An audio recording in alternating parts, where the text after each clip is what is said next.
Help me to reach 2,000 subscribers. The first thing I heard was his laughter. Sharp. Cruel. The kind that slices through the air and tells you something is very, very wrong. It came from behind the half-closed office door. The same door he told me never to worry about. The same door that used to feel like a barrier between his world and mine. I froze in the hallway with my hand hovering over the knob, and for a moment my chest tightened so hard I felt like my ribs might crack. Then I heard my name. Not spoken. Mocked. She trusts anything I say. It is almost adorable, he said, voice warm with amusement. Someone giggled in return. A woman.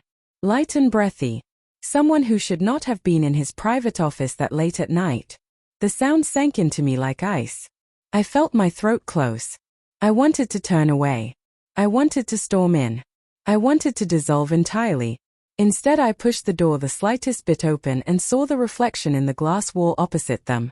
His hand brushing along her waist with quiet familiarity. Her face tilted up to him like gravity pulled her there. The closeness was undeniable. So was the betrayal. My mind splintered into two voices. One whispered that it could be innocent, that I had misunderstood. The other whispered the truth I had been refusing for months. He had been slipping away from me, and I had been too trusting to see it. I stepped back before they noticed, my body trembling as if someone had rewired my nerves. I walked out of the building and down the silent street with my breath shaking in my lungs. Cars passed. Streetlights flickered. Everything looked normal except for the world inside my chest that had collapsed without making a sound. On the way home, I replayed every subtle change. His new habit of turning his phone face down. His sudden late nights and vague explanations. The way he had stopped reaching for my hand first. Every moment I had brushed off with hopeful denial came back with sharp clarity. But even then, even knowing what I saw, part of me still wanted to believe I misunderstood.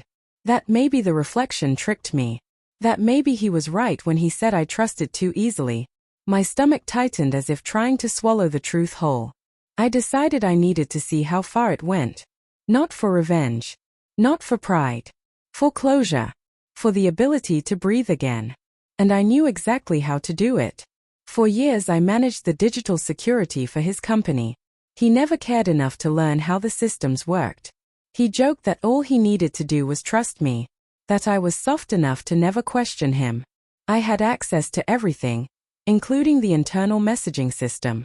That night I sat in my dimly lit living room with my laptop glowing cold blue against my face. My hands trembled as I typed. I searched for hidden chats, private folders, deleted messages stored in backups he never knew existed. Every click felt like peeling away a layer of skin. And then I found them. Months of conversations. Late-night messages about me. About how gullible I was. About how easy it was to lie. Screenshots of my texts shared between them like a joke. Pictures of the two of them in places he told me he never went. Words that should have belonged to us, given freely to someone else. My heart cracked open and something new rushed out. Not anger. Not yet. Something darker. Something clearer. I saved every screenshot. Every message. Every picture. Not to destroy him publicly. I was not interested in spectacle. I wanted him to feel what I felt. Quietly. Completely. The next morning, I brewed coffee with hands that still shook. He walked into the kitchen smelling like the same cologne he wore the night before.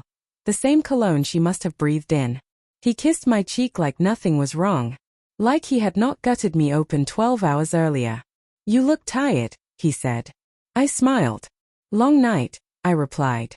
When he left for work, I sent a single folder to his email titled Truth. No explanation. No message.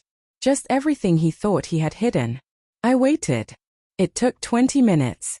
My phone buzzed violently on the counter. His first call. Then second. Then third. Each time I let it ring, my heart pounded with something close to grief and something close to release. After an hour he stopped calling. He came home early instead. I heard his keys shake in the lock. He looked pale, shaken, almost small. He whispered my name like he was the one who had been hurt. How could you do this? He asked. How could I repeated. Or how could you? He had no answer.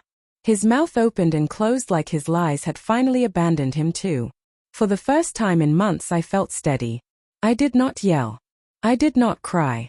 I simply told him the truth he had never expected me to know. You mocked me for trusting too easily, I said. You forgot that trust is something you can lose too. I walked past him, past the weight of the life we once shared, past the pieces he broke. I did not need revenge. I needed my dignity returned. And watching him crumble under the truth he built himself was enough. As I closed the door behind me, I felt something I had not felt in a long time. Freedom.